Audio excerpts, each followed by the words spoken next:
actually just talking about how to, also we're going to record this thing. We're talking about Brian Lejeune and how to pronounce his name because that's my favorite thing of all time now. So thank you for that, Brian. I Sure. greatly appreciate that. 'Cause I feel like I've been fortunate. I have a pretty plain name, but when we had kids, I put a lot of thought into that too about like pronunciations because that's a really hard thing. I think I'm sensitive. My wife's name is Deanna, Deanna, and she gets Dinah, Dana, Donna, Dean. Like there aren't that many letters, and they're kind of in a pretty logical order. So um, I don't know. It's one of those things that I probably spend entirely too much time thinking about. yeah, you're right. That's it. As my son has gotten older, it is funny that Rose asked because uh that's been the thing. We've raised Zach to be like, hey, you're just gonna have to say it and spell it your whole life. That's just the way it is. It's not that long, but everyone will mess it up, Yeah. and then of course we cursed him though because we spelled his name is spelled Z-A-K. So it's like so we were just You like, played we're just yourself. completely mess you up, kid. Sorry. Well, at least you have that awareness and you can apologize for it. I selfishly, wanted names that I could just yell easily because I knew being kids of mine, that was going to be a necessary, Right. so like first and middle names that when I put emphasis on them, they're like, oh no, he's serious now, it makes a big difference. Looks like we're just about settling in. Good deal. Okay, we're gonna go ahead and kick this thing off, and then anybody joins late, they can just catch up with us. So, Josh Lee, I'm the director of or the vice president, sorry, for education and development for Tamio, and today we have our October webinar hosted by your very own Rose Hoffman. I've never asked you if I pronounced your name correctly, but Hoffman's correct? Yes. Yes, Yes. that's correct. Okay, good. Good, good, good. She brought this great topic to us, branded or busted, updating your city's brand on a budget, which I think is a fantastic topic and something that we probably can't talk enough about. And, really getting into we pick up on these departments, and some of them have logos that were built in clip art in, the 19 aughts and haven't been updated, and do we have budget for that, and what's the value in that? So I'm going to kick it over to her. I do want to say, as we go through this webinar, if you have questions, please feel free to use the Q&A feature. Please also use the chat feature too. That's always a fun time to get people engaged and talking. But we'll answer questions at the end, both live as well as through the Q&A feature. So with that, Rose, please take it away. Okay. Well, let's start by introducing our panelists. We have Brian Lagan. Yes, correct. Ligon. He is the Communications and Marketing Director for the City of Mont Bellevue. We have Bailey Ragsdale, who is the Public Affairs Officer for the City of Murphy. And we have Chris Shadrock, who is the Communications Director for the City of Bernie. Did I get all those? Did I pronounce everything correctly?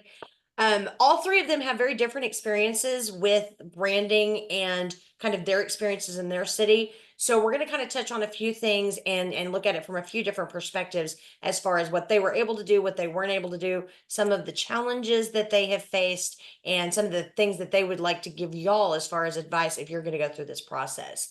Brian, I'd like to start with you. I know that when we talked a little bit in our one-on-one session, we talked a lot about kind of going in and assessing where things are currently. So tell me, when you came in and you really started trying to address things with your city's brand, what did that look like for you? What did that first kind of analysis and audit look like? So when I've been with the city of Mont Bellevue almost 7 years, it'd be 7 years January. When I came in, of course, that was one of the first things I needed to do was look at the city's brand. What are we doing? And I was like, and I wanted that asset, right? Because I knew I'd have to start producing things with the city's logo on them. And I was like, oh, hey, where can I find the city's? Can someone send me a ping or at least a JPEG of the city's logo? And they were like, well, which one? And I was like, what do you mean? as like the city logo. And as an organization, they legitimately had about 5, 6 different versions of a logo floating around the city. Everybody was just whatever they grabbed, whatever was on, they're ripping it off of the signature of an email, whatever it they had no rhyme or reason. So I went in and collected them all, and then sat down and looked at what the common factors were, what was consistent throughout, to where I could start working on building a cohesive brand. They had just had wayfinding signage done, and without any rhyme or reason, the architectural firm that they hired put gold into the city's color palette. Now it's dark green, white, and old gold. And I was like, oh, has that always been there? And they're like, I don't know. They just kind of did it. And so I was like, okay, well, it's all over the city now. So it's gonna be official. So then I had to collect all of that, boil it all down. And I think honestly, for really the first time, the city had one cohesive logo with color standards. We figured out what all the official colors were, and I was able to kind of boil it all down and put it into a document. So it was tough. It took a little while. And even 7 years later, it continues to be something that I fight, but I think I may have found a way to get over the hump, but we can talk about that later in the webinar. Bailey, let's go to you next. When you kind of came in and started looking at what the situation was, what did it look like for you guys, and what did your process look like there? So I just celebrated 10 years here. Yay. And the branding had been the same. I didn't really have anything to do with it until recently. And our new city manager was like, do we like this? What do we want to do? And I was like, well, we're not using the right green according to our brand standards.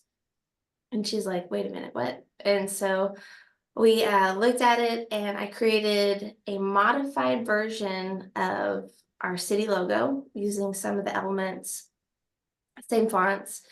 But we did like a really big refresh in order to kind of let everyone know, hey, this is kind of new, exciting.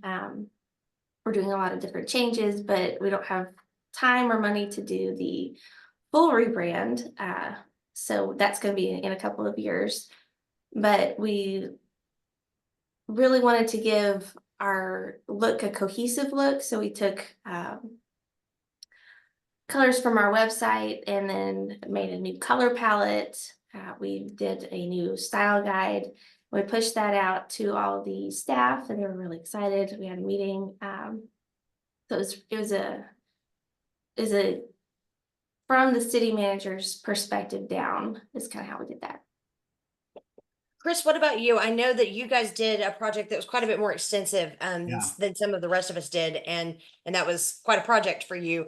Tell me a little bit about the decision-making process that led you guys to decide, okay, this is why we want to do this on such a large scale. Yeah, so a couple of things happened, as is kind of sometimes the case in our world. We got a new mayor who was very keen on out with the old and in with the new. And so one of the things that kind of became really from the jump was a new brand and a new logo. That was in early 2019. That was even before I started here at the city. I've been with the city now going on 5 years, so I feel like I'm the baby in this organization. So yeah, that was 2019. There were some casual conversations.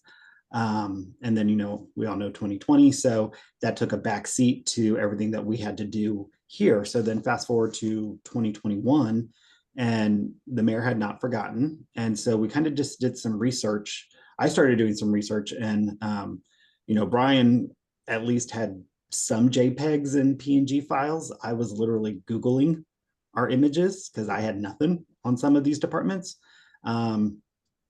And so my initial thought was, let's at least pay to get our current logos all updated to the highest JPEG PNG file so I can at least do a press release with a legit logo.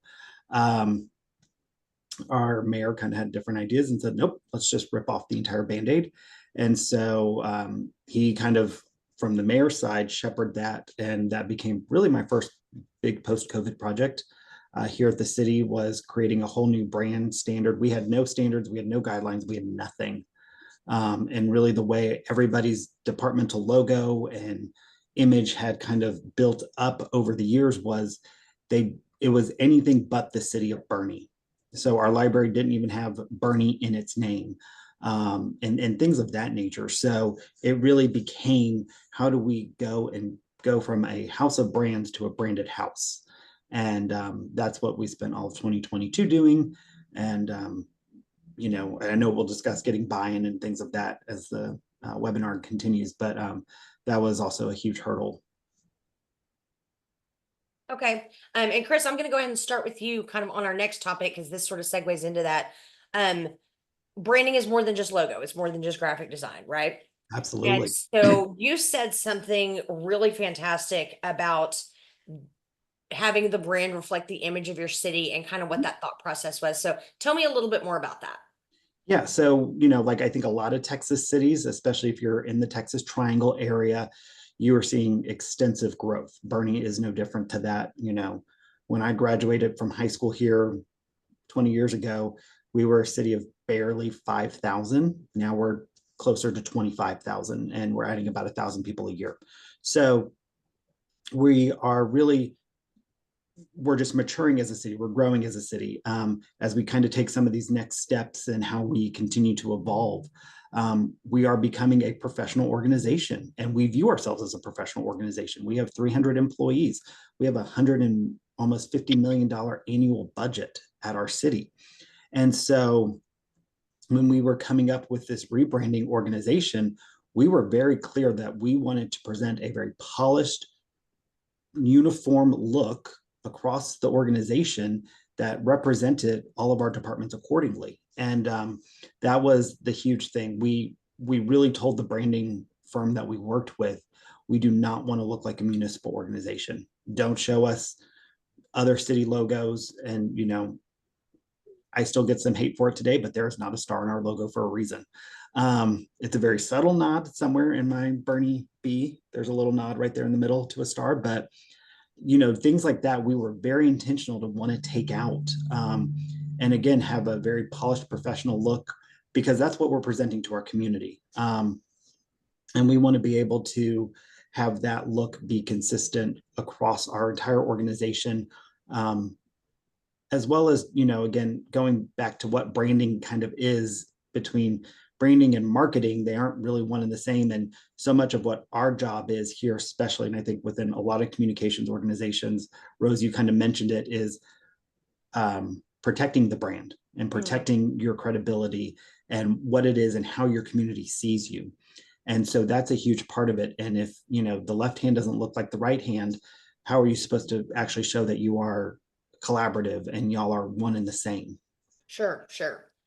Brian, talk to me a little bit about, I know you worked with what y'all had existing wise as far as your logo goes and kind of created a cohesive look about that. So what were your thoughts on getting that to kind of reflect the identity of your city and tie that in together? Well, and that it absolutely comes down to that very first task that I had to do, which was get all the versions in that were floating around. And they were similar in nature. I'm not even talking about like departmental logos. These were just like, they were the city's logo, but like there's one that had grass and deer and all kinds of stuff, and I'm like, why? And then, you know, others had Texas underneath, others didn't, you know. So I went through and figured out what it was, and really what the meaning of that logo was, so that I could keep that intact. And so ours, I got very specific with what makes our logo and why. And so it starts with a rooftop style logo that represents hometown, you know, that the people live here. Then, of course, there's the font that says Mont Bellevue. Then underneath, we have an arched line because one of the biggest features of our city is the Barbers Hill Salt Dome, which is responsible for most of the industry that truly powers our city, our natural gas liquids industrial partners. Mhm. So we it makes our city very unique. So I knew we had to keep that. We have a nautical. The biggest fight I have is people stick a star in there. It's like, nope, it's a nautical star, or the Texas, what a lot of people call a Texas star. Hmm. Reason is because we are a proud Texas city. I mean, there's no doubt about it. And we did also put, and sometimes it said Texas, sometimes it didn't. I kept it, and because I wanted us to. Now there is not another Mont Bellevue in the United States. So some people argue, they're like, why did you put Texas on there? There's not another Mont Bellevue anywhere. And I'm like, because that's where we are. So I was like, we're that's where we are, and we're going to be proud of it. So I pulled all those elements together, and like I said, much like our other panelists had to kind of sit down and create a branding and style guide that they had never had before. So that's really what it came down to, was the individual elements that truly mean something, and it encapsulates uh, what our community is and Mhm. who we are as a community. And now we're getting to a point that because we have a school district here that has a very strong brand. They are blue and white. They are Eagles. People talk about living on the hill or being from Barbers Hill, and it's like, no one is from Barbers Hill because that's a school district. That's where you go to school. You're not from Barbers Hill. You're from Mont Bellevue. And slowly but surely, we're seeing that shift. And actually, at a recent event, we had some city T-shirts that it's part of another campaign, and someone told us, they said, I've always wanted a Mont Bellevue T-shirt because everything here says Barbers Hill, but I've always wanted to represent my city, where I'm from, my hometown. Thank you so much. They were excited. And so I think we're getting there, and it is that brand consistency that's helping. Well, and Brian, I'll tell you, you give me hope because we're also fighting an uphill battle against a school district with extremely strong branding that happens to share the name of our next door neighbor city. We're getting there, but it's good to know there's a light at the end of the tunnel, and that at the end of this marathon, hopefully we'll see some results. Bailey, tell me a little bit about y'all's branding and how you've kind of made that reflect the city and the community's personality. I also want to point out to anyone that doesn't know that, is it the Parks and Rec Department, Bailey? Yes. Yeah, they have a Bigfoot as a mascot, and I just want to say I'm really jealous of that. So for the city branding, we kind of have an identity crisis a little bit. Right now we have cypress trees as our main component, which do not grow well here. That's part of what we're going to look at in a couple of years when we do a full refresh or full rebranding. But the Parks and Rec that Rose mentioned, we actually just redid our core values, and not really stole.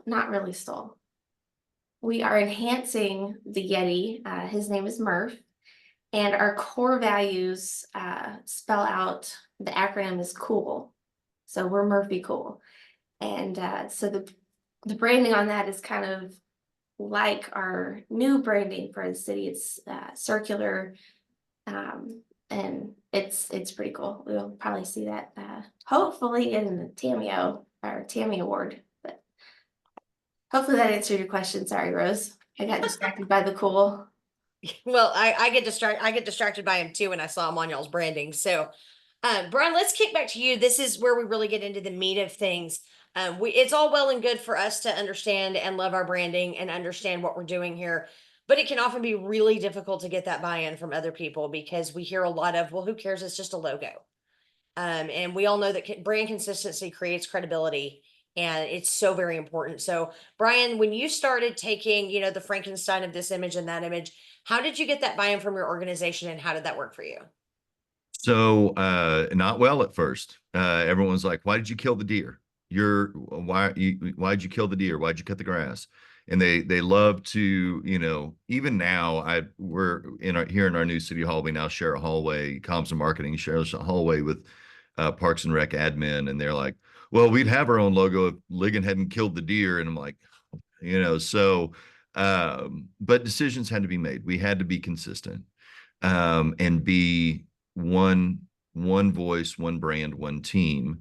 And I've still fought that fight over the last several years, people stripping Texas off of it and putting police. And it's like, nope, that's not allowed. And my previous administration was 50-50 on whether to fight the fight. They're like, well, we don't want to piss them off. And it's like, well, sometimes we have to do that. And then sometimes they're like, no, that's egregious, and then sometimes the question was that, and then sometimes it's like, oh, city manager said I had to run this through your office. Mm-hmm. We had a little bit of inconsistency there for a while. New city manager, slightly different attitude, where at first he wasn't sure if he wanted to fight that fight. As I've come back around and really come up with I just finished what I feel is a very strong branding and style guide. He's now come to me and said, I don't understand why our organization has had such heartburn about this, because kind of like, both Bailey and Chris have said, is that we're professional organizations. You don't go to Exxon and ExxonMobil looks different at every gas station or at every facility. That ExxonMobil branding, you see it, you know it. We're no different than any other business or professional organization, and really need to be more so. And that's the lesson I've tried to and sometimes you just have to do the thing. You just have to be the logo police. And it's the part of our job we get to be creative and fun 90% of the time, but there's that 10% where we have to be the protectors of our brand and our logo. Sure. And you have to say, I'm sorry, where did that come from? Oh, we just went and did it. Well, how come that didn't come through my office? And does it sound very egotistical? Yes, but then you have to explain, I have to see these things because we need to make sure that when our residents see it, they know it, they trust it, and we aren't just all over the map, that we're representing that brand in a good and effective way. And so, that's really where I'm starting to get that brand buy-in now. More so, people would go through phases, right? Sometimes I would get things coming through my office until they knew they were doing something that I'd say no, and then they would just conveniently not submit it to me through my office for approval. And then it just got to be a habit where it's like, yeah, I'm just not going to send Ligon anything. But we're getting back, now with the launch of the stronger guidelines that focus more on a why, not just the do this, don't do that, the wrist slapping stuff. I spend a lot of time on why. Why is it important? How do we integrate that throughout the city? What does it mean to our residents? And I think it's making a difference. I think communicating the why is an excellent point, Brian. Bailey, I know that you had very good support from your city manager on the brand refresh that y'all did. How did that help with organizational buy-in, and how can we all talk our city managers into being as supportive as yours? So I am incredibly lucky. Our city manager was in full support of our refresh. And she was like, everyone, leadership team meeting, she was like, hey, everyone, this is what it is, like it or not. This is the direction we're going. These are the colors we're going to use. And anything that is going to be seen by the public needs to go through Bailey. And we had a couple of departments that were hesitant to climb on board. And later she announced in another leadership team meeting that if it happens again, your department head, like if, you know, one of the rec staff, not to pick on them, but one of the rec staff does something and it doesn't go through me, then the department head would get written up.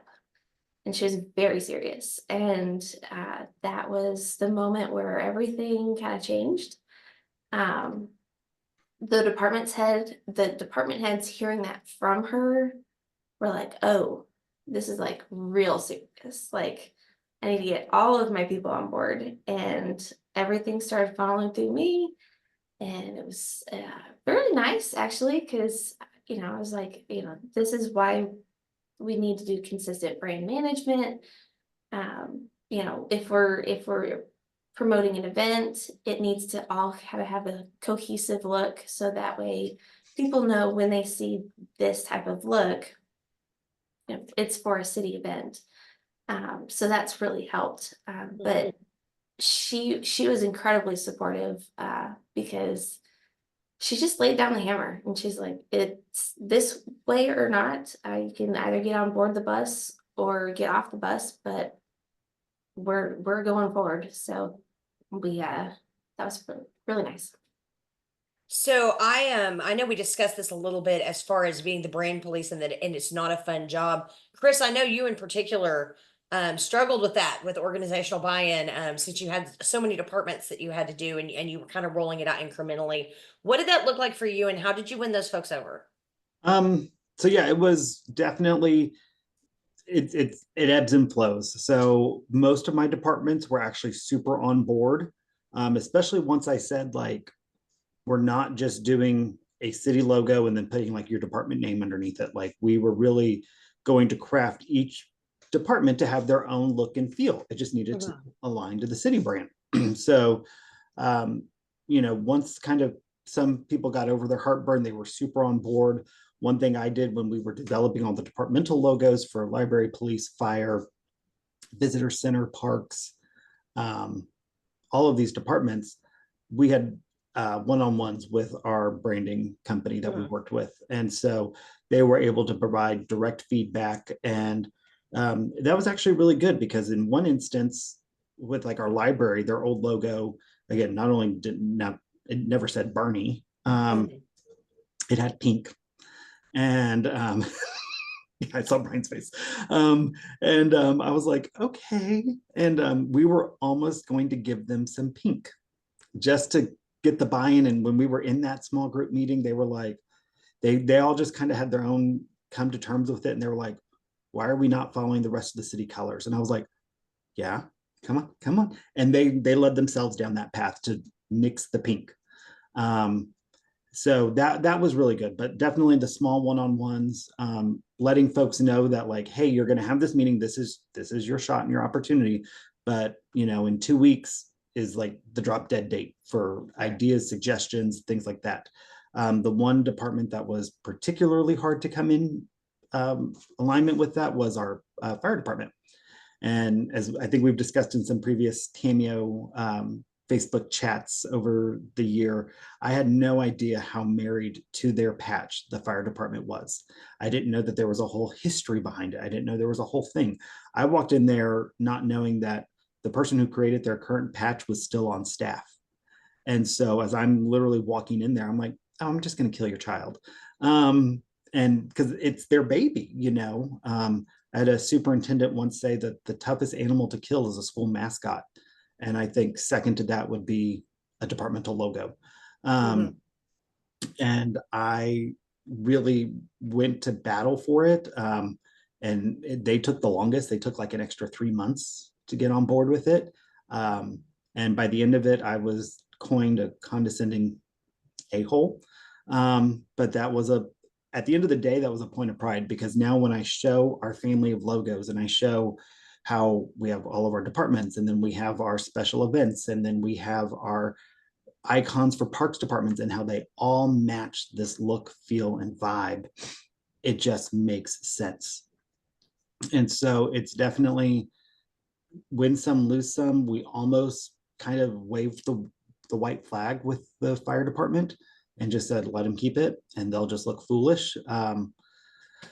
Luckily, I had an assistant city manager who was very good at bringing them along. Mhm. And I think that's also a really good conversation that sometimes we need to have is sometimes we aren't the best people to be that intermediary. Find somebody else that can have a little, they don't have as much on either end to help facilitate that message. Because I think by me, I don't want to say I self-selected. I was asked to like, hey, let me talk to them for a bit. He got the deal done. So that definitely wasn't a me thing. Especially once I found out what they had called me, I was like, well, now I'm just stubborn and obstinate and I'm going to get my way. And so that was also, I think, a good learning lesson there of understanding that maybe I'm not the best person to carry this across the line. And luckily I had a really good assistant city manager who helped. Well, that's great, and I'm glad you had that support. I do think that is one important thing for us to factor in when we are looking at the process of, what are we going to do citywide? Are there sentimental attachments to some of these? Brian mentioned that the parks people were upset that he killed the deer. Chris talked about the fire department being married to their patch. This particular logo was created by our outgoing finance director about 20 years ago, and she was very sentimentally attached to it. So we have held on to that logo, and we might be making some changes now that she retired with her blessing. But you have to think about the sentimental attachments too. It's not just a matter of people being like, well, why are they policing the brand like this? There might actually be some emotional attachment to some of these changes, and you have to manage that change.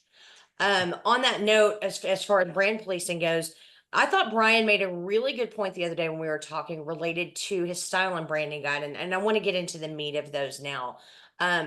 And this is something that we can all do ourselves in-house. Brian did his style and branding guide, and rather than have an outside firm come in and do an extremely expensive style and branding guide, he did it himself and then had somebody review it at a fraction of the cost that style guide would have taken.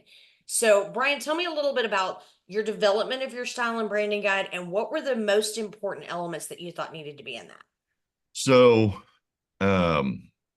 yeah, like as I've mentioned, it has been a fight, and don't worry, Chris, I've been called that, if not worse, when it comes to being the brand police and the logo police. And logo police is probably the kindest thing that people have called me. And it's because I do have a history with this. I shared a story with this panel when we met prior to the webinar, and I said, hey, I had no problem stepping into that role, mainly because I had done it in television. And yeah, I mean, I all but yanked a hat off of a reporter's head in a live shot. They went on air with some gimme cap, and I called him and was not real happy and was probably not real nice. And I sent a logoed hat out with the next crew, and she was wearing it on that next live shot, because how you represent yourself does matter. So to your question, what I did, and it was not easy because it is a long process. However we've done it, the different ways approach. Oh, Brian, I think we lost you temporarily. Is he frozen for everybody else? Yes. Yeah. Okay. Well, okay. Until we get Brian back online, Bailey, tell me a little bit about the crucial elements in your style and branding guide. So ours includes the different colors, especially because we've got 5 main colors that are auxiliary. I'm sorry. We have 5 auxiliary colors to our 2 main colors. And that's from our website. And we added those in. And those have been really important as far as event marketing, because for different events, we've kind of tied in one of those colors to each event. So I'd say that was probably the most important part about ours. Okay, Brian, are you back with us now? You're muted though. Am I back? You are back. I'm Okay, back. would you like to And pick we're up- back. We lost you about the time that you were telling us about some of the most important elements in your process of developing that brand and style guide. Right. So really the biggest thing was, like I mentioned earlier, the why. I went back and reviewed what I had done for the city previously, Mhm. and it was really more out of necessity. Okay. And to stop fighting this fight, I realized I need people to understand why our brand matters. I need our staff and our leadership team to understand uh, what this logo means to our residents. You know, is this starting to mean something to them? And I think it does. Um, so one of the things I wanted to illustrate was how other cities have done this. You look at Dallas and the Dallas D, that has been consistent since the TV show Dallas was on TV, you know, was on, you know, people were watching that. Uh, is it from a design standpoint, is it kind of dated? Yeah. But does it mean something to people? Yes.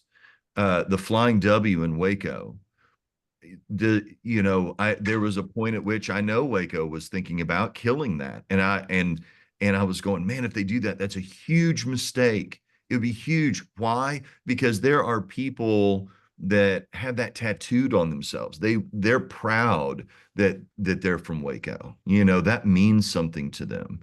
Um, I think Arlington's done a great job with the A that they've developed, and it's still that Arlington A, that red, white, and blue Arlington A that I grew up with, you know, in the DFW area. But then it's modernized now, and I actually asked Jay. I said, you know, do y'all call that the American Dream A? And he was like, no. He goes, but I think we will now. And I was like, good. I said, I just gave you, oh, you can have that one for free.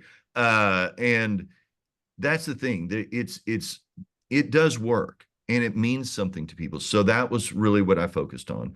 And that was really one of the longer pieces of this, was taking my time to truly define what the logo was, explaining in not a finger wagging way, but in a respectful, peer-to-peer kind of way, so that the leadership team would understand, why does the brand, you know, why do we care? You know, why does this matter? And then getting into really defining what those logo elements are. How do we use it? What's appropriate application? What's inappropriate application? How, if you're dealing with an outside entity that wants to use this, what do you need to tell them? Give them this document and tell them to read the section that's just for them. Mhm.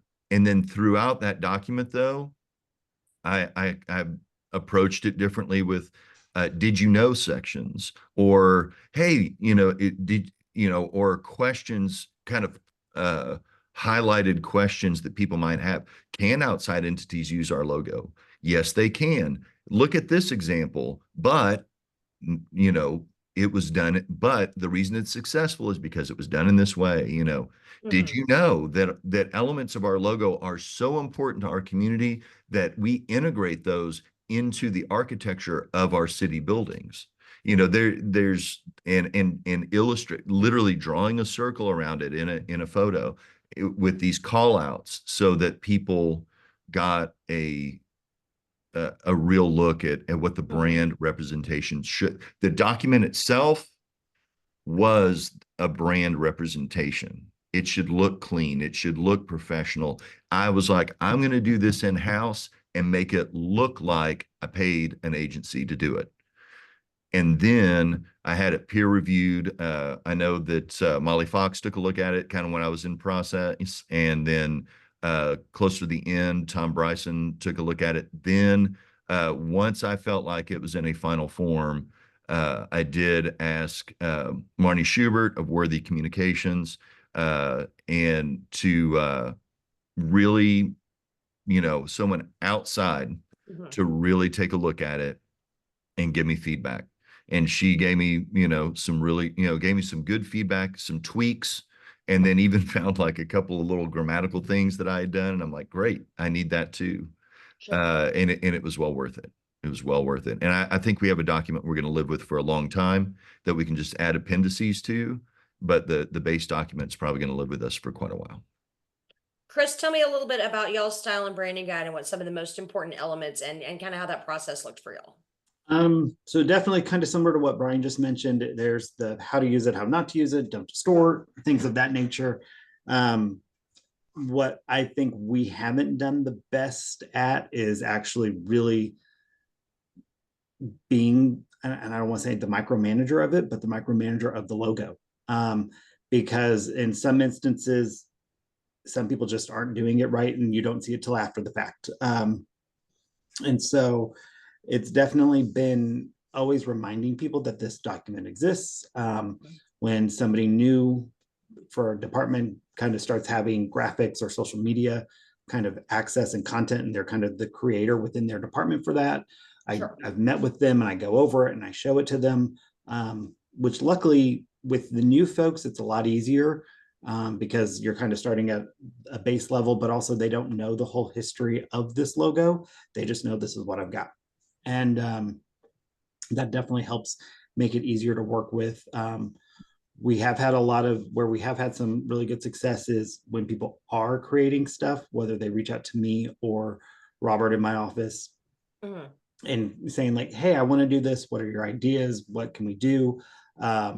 It's kind of nice to be able to go in there, and especially Robert, he has a really good eye for this, way better than not even better than me, way better than me, to see something and be able to tweak it and add just a nice touch that looks, again, kind of going back to the city vibe that we've tried to create in that public front, especially on social media.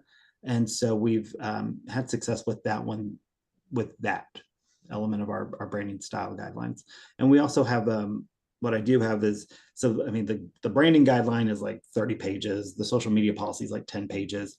But what we also created was a social media playbook. And that one's a little bit more fun. And it kind of says, this is how you want to communicate on Facebook. This is how you would want to communicate on Instagram. And doing things like that. So that way, instead of always having to go back to the dry, boring stuff, they have some more fun elements to look at. And that's also proven really successful for the departments that have embraced it. Well, and that's one thing interesting too that I found when I'm researching style books. Ann Beck's work in Mansfield in particular, she's got a Google sheet that goes into some of their branding guidelines and things like that, but it also touches on some of our style usage and grammar usage. And so the branding is about more than just a logo per se. And I think a lot of people lose sight of that. Real quick because we're getting a little short on time and I want Josh to have a chance to open up for questions. Bailey, final thoughts, key takeaways, anything we missed? If you're rolling out a brand or updated brand or anything, something that was really beneficial to us was to be 100% ready with the rollout. So we did departmental logos, round with trees and the department. And after rolling it out to our connection crew, as we call them, they were able to immediately after that meeting have that logo.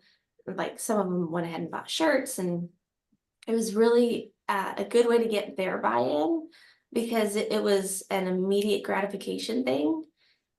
So having that, all the logos ready was beneficial.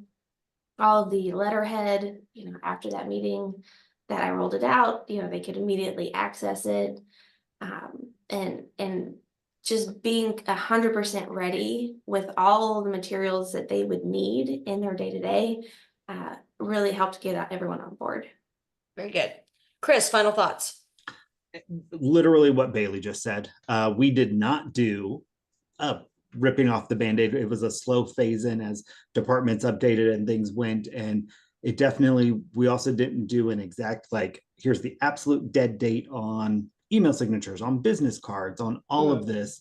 And I think that kind of made it a bumpier rollout. And it also, I think, allowed those that maybe weren't so hot to trot on the new logo or the new vibe be like, well, I still need to use this one because we, paid 50 cents for it. And it's like, it's a pen, order a new pen. And so, yeah, that's definitely, if I could do anything again, I would do what Bailey did and just, even if it extended the process, have everything ready. So it's just everything's just out in full force and there's no kind of slowdown on that. All right, Brian, final thoughts? Just encourage everyone to, stand firm, uh, and don't be afraid of being the brand manager. It is part of your job, and your organization needs you to do that. It's the 10% that's not fun. We get to, like I said, we get to be creative and do things outside the box for our organization 90% of the time. This falls into that not fun part, and that's okay. Take pride in what you do and what you work on, but that doesn't mean that you're inflexible. If someone's like, hey, we want a pink flamingo shirt and we're going to slap the logo on it, and you're ready to say no, work with them to see how you can work to a yes. Maybe pink flamingos isn't the thing, or maybe just ask them if they would just do it without the logo. You can find a way to compromise. Well, can we do it in pink? Before I walked in this meeting, I saw someone walking down the hall with a pink and gray hat with a pink city logo on it. I didn't approve that. But then I had to be like, it's October. They obviously, some department did hats for breast cancer awareness, and I have to be okay. Am I gonna go die on that hill? No. We'll talk about it later. And a year from now, I need to remind everyone, if you're going to use pink with the city logo for something, please let me see it, just so we can say that it's an approved variation, an approved departure from our branding and style guide. So just stand firm, but be flexible. All right, and with that, Josh, I'm going to kick it back to you. Thank you, Rose. Thank you for everybody. I think my big takeaway from today was that we need city managers that will write people up for not coming to us. Thanks, Bailey. I feel inadequate now. Okay, thank you all. So we do have a couple of questions. I'm going to start in the order they were received, a few in the chat, a few in the Q&A.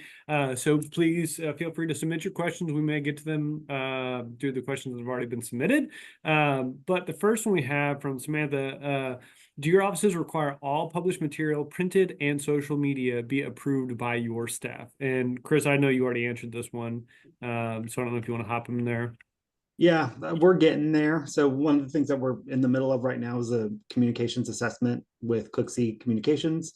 Started that last week. And one of the goals that I'm just going to make be a thing is branding and assigning it to a person. And we are just going to have to bring that through us, period, final. Because we've had some departments that do a really great job that I don't need to police. And, when I've mentioned this before, they're like, but we do fine. I was like, I know, but I can't do it for some and not for all. And at the end of the day, like, everybody needs to have a consistent look. So y'all's will probably be easier. It's just sending me an email or a note that says, this is what I got. Yep, great. Go forth and conquer. Some of the other ones, to what Brian was saying, is finding a way to get to a yes, and finding that common ground. Brian or Bailey, y'all have anything you want to add to that? So in our city manager's meeting where she laid down the law, she said basically, if the public will see it, it needs to have Bailey's stamp of approval. So all of the social media, letters, whatever, if the public lays their eyeballs on it, I have to say yes on it. But I am a one-person shop, so a lot of the social media, like 99% of it, I'm making. So that kind of makes it easier, I guess. Yeah. I'll address the social media part of it first. We have good relationships with the city account publishers that are outside of our office. It's not uncommon. We have a system. We use Social News Desk. It does have an approval workflow. We use that internally. We don't at this time, we don't require it, but if I see something weird, they know I'm going to say something. So everyone, we're very fortunate that we have a good relationship with them, and they know that that I monitor all accounts. So if I see something weird, I'm going to say something. And then the other thing is that uh, when it comes to printed materials and that kind of stuff, most everybody else relies on us to design that. So we kind of are able to keep controls on that. Outside of that, like I said, the pink hat thing, some cities, it was, kind of to a point to where, to a degree, as long as it's the right logo, goodness gracious, I'm okay. And in this case, pink, it's October, no need to die on that hill. It'll get addressed, but it did make my, notes for make sure next fall we're addressing that. Good deal.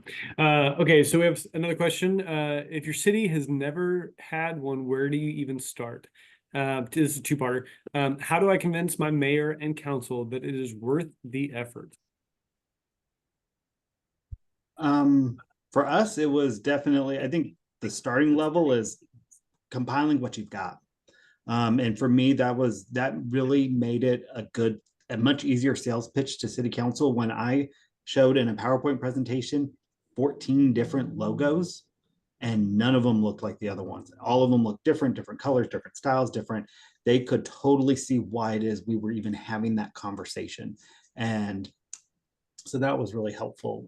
Through that, I was also able to determine that, like, again, I didn't have high resolution PNG or JPEG images for some of them. I was literally Googling it.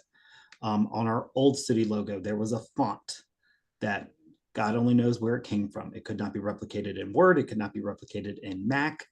And I was like, what do I even do with this? Like, I can't replicate our main font. And then additionally to that, we couldn't trademark our logo. And that was something that I think, especially as we start seeing more scammers and things out there, that's again a protection that we can send out to the public. Like, if this has our logo on it and it's trademarked, like, it's legit. And so being able to get that now trademarked, effective early January 2025, is something that we are, another check that we were able to do for the safety and security of our residents and our ratepayers.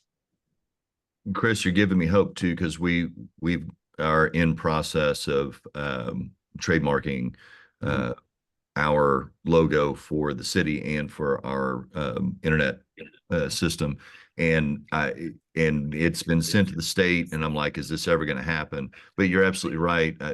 You need that in place. If you don't have it, it's worth going through and doing, because I can tell you right now, I was at a restaurant the other day and they gave me the check on one of the little clipboards, and there was a sticker on it, and it was the Mont Bellevue Beer Society, and it was our logo that they had like taken the star off and put a little hop leaf on, and took Texas off, and it said Beer Society. All the rest of it was our logo. I know probably some of y'all have people that are weird and like to dress up like Michael Myers and walk around and scare people. We have one. We have Michael Myers of Mont Bellevue, and he now has T-shirts, and on the back it says Michael Myers of Mont Bellevue, and it's our logo. He has broken our logo up, and so Michael Myers and Mont Bellevue are in the same font style, and he uses the rooftop and star and arch and the whole thing. And it's like, he's a super nice guy, and he'll do anything for our community. But as far as I want to say something to him about his logo, other than, hey man, can you not do that? I have no leg to stand on. So until we get that done, I really can't do any kind of cease and desist. Bailey, anything to add to that? Just on the buy-in part, convincing your mayor and council, sometimes showing examples of other cities of, like, hey, don't we want to be more like Burleson? Like, check out, their marketing materials and give examples of, hey, don't we want to be like these people or these cities? Has proven successful in my time here at Murphy. I was going to suggest the same thing. We did a branding exercise for our water utility because we run that and we never had a brand for it before. And we built the case around this is $120 million a year enterprise that has no brand whatsoever. People think that it is City of Pearland. It is City of Pearland, but it's funded completely separately from your general fund and things like that. And if this was in the private sector, a business like that would never survive without branding and marketing and materials and things like that. And so I think I appreciate that, reinforcing you got to build a case study around it and show the value in that as well. Okay, so our next question, we're getting ready to start branding process. Nearly every department has their own logo. Some, like Parks and Recreation, have a second logo for a specific park. This also includes departments utilizing their own fonts, wanting to have their own voice. And they expect there's going to be a big fight to centralize communications. What's the best way to get buy-in, and how many departments do you have that have a different logo? So how far do you go in, like PD can look and sound different than fire versus parks and things like that? So Ours for is- us, Oh, go ahead, Chris. Sorry. they all look different, but they all look like the family brand. And it has been that was part of the huge success, because we know the library does not want to look and feel like a police department, and vice versa.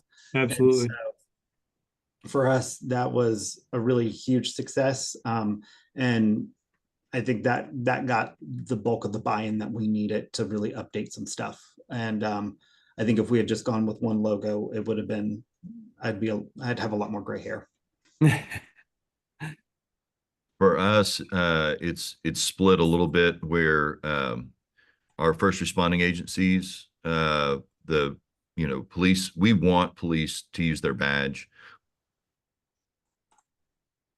Oh, we lost him again. Oh, Well, while he's frozen, I'll jump in. So our city manager really wanted to drive home the one city, one team. Like, we are all city workers. If people see us out in the public, they may not know what department you work for, but if you have a city logo on, you're part of the city. So all of our business cards, everything looks the same. I did have a fight with not a fight. I had to stand firm with our police and fire, because they both were like, hey, these are our business cards. And it's like, no, they're not. These are actually your new business cards. So that was interesting. But hey, Brian, you're back. Yeah. But I forgot what I was gonna say. Maybe it'll come to me. It's almost lunchtime. Brian, you want to finish your thought? First, I want to say that these internet drops have nothing to do with the stability of MB Link at all whatsoever. Nobody Construction all thought around. nobody thought that. And we're taking power hits, so I think that's freaking things out. So I was just saying, first responding agencies, police uses, we want them to use their badge. We want fire to use their patch. That's what people see. That's what they know. And as long as the format is consistent, we have within Mont Belvieu, we have what I've come to call within our organization, because before it was like, I don't know, they just have logos.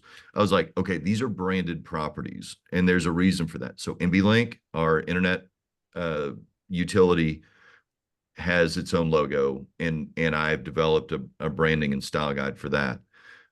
Eagle Point, which is our recreation center and our golf course, has a logo. There's an Eagle Point E, and we want it to have that. It's a complex. It's and people come from all over the place to play golf at Eagle Point, and our residents see that and they know what that means. So Rec Center, Wave Pool, Golf all use the Eagle Point E, and that's fine because it's all part of one complex. But I just ask that Parks and Recreation manage that as though it's manage that logo and that brand. And I just ask, hey, let me see what we've got going on there. And then the city, but then the city's the big umbrella. So we really make sure that the city has the big umbrella, branded properties underneath. So, kind of like Chris, making sure that you have clear guidelines for the specific brands, and then those identities defined. So PD can sound like PD, but still Mont Bellevue PD versus FD versus Parks, Right. all within a family of brands, really. Yes. I mean, that's the gist of it. So that's the thing, and we've done that here too, but I highly recommend brand guidelines and tone of voice for each of those elements, and making sure that they are unique, but also unified, because that the value of that feeds into the trust that you build, and reinforcing what your organization represents as an entity. We are out of time. I want to thank all of our panelists, as well as Rose, for facilitating all of this. So thank you all for joining us today. This webinar was recorded, so it will be posted in the next probably day or two on the website and on our social media. Look for an email soon about next month's webinar, where we're going to be hearing from a group of city managers to learn about their perspective and how they see things. So thank you all again, and we will see you again next month. Thank you everyone for joining.